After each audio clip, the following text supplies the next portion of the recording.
Mes chers compatriotes de Guadeloupe, de Saint-Barthélemy et de Saint-Martin, j'adresse à chacun et à chacune d'entre vous mes vœux les plus sincères de bonne et heureuse année 2021. L'année 2020 qui s'achève aura été particulièrement éprouvante.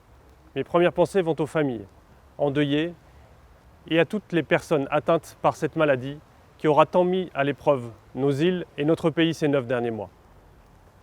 En ce soir de réveillon, permettez-moi d'avoir une pensée toute particulière pour l'ensemble des services de l'État, qui est mobilisé tous les jours, et en particulier aujourd'hui, pour assurer la sécurité de chacun et la continuité des soins.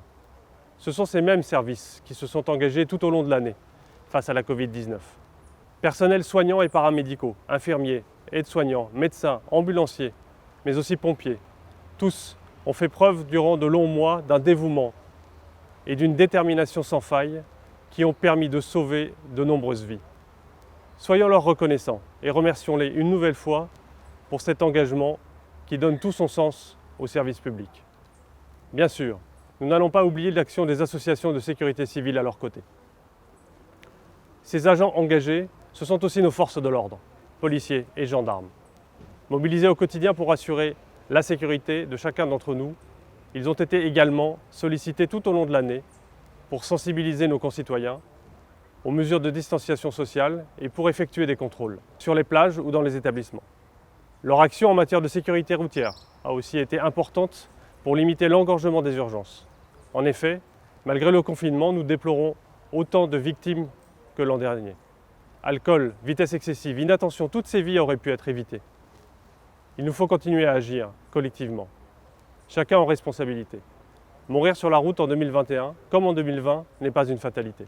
Enfin, ces services de l'État mobilisés face à la Covid, ce sont ces techniciens, ces agents, souvent dans l'ombre, en administration ou sur le terrain, qui vous ont accompagné au quotidien.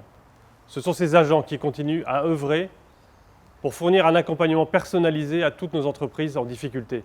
91 millions d'euros ont été versés en 2020 au titre de l'activité partielle à plus de 10 000 entreprises, sauvant plus de 57 000 emplois. Ce sont aussi ces techniciens qui se sont mobilisés pour soutenir le secteur sportif ou le secteur culturel. Ce sont ces agents au service des producteurs et consommateurs qui ont favorisé la tenue des marchés et la consommation de produits pays pour soutenir nos petits producteurs et artisans. À tous ces agents, je rends un hommage sincère et leur adresse à nouveau mes remerciements. Mes remerciements s'adressent à vous aussi, chers compatriotes. Nos îles ont tenu bon grâce à votre mobilisation et à vos efforts. Nous avons redécouvert la force du collectif et l'importance de la solidarité. Jamais nous n'aurions pu surmonter cette crise sanitaire sans ces efforts partagés. Et ces efforts, ces sacrifices parfois, sont ceux qui nous ont contraints à passer des fêtes de Noël et de la nouvelle année différentes, à ne pas fêter le carnaval ou les fêter différemment, mais pour mieux le faire en 2021. Malgré cette crise profonde, l'action de l'État ne s'est pas arrêtée en Guadeloupe et dans les îles du Nord.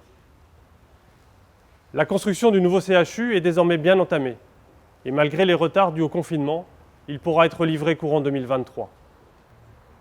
Le dossier de l'eau a bien avancé ces derniers mois.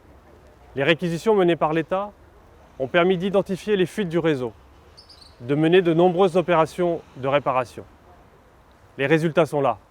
Grâce à ces actions de l'État, les usagers ont vu l'accès à l'eau être rétabli à Petit-Bourg, à Sainte-Anne, à Saint-François.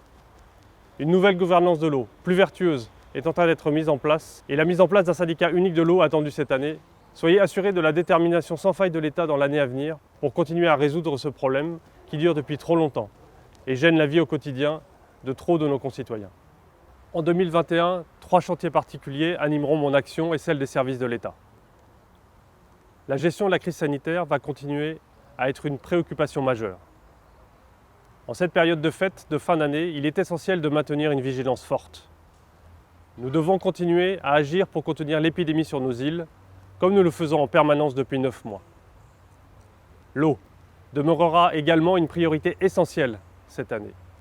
En effet, comment imaginer que chacun d'entre nous n'a pas d'eau tous les jours en 2021 ? Comment développer la Guadeloupe sans cette précieuse ressource ?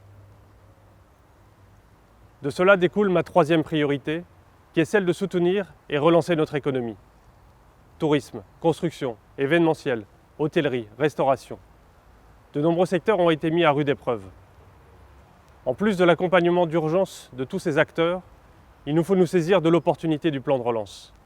pour donner un nouvel élan à notre territoire.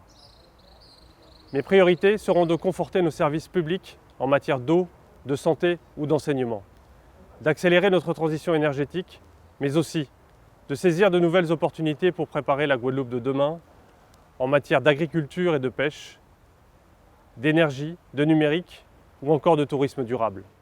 En 2021, vous pourrez compter sur la préfecture et l'ensemble des services de l'État.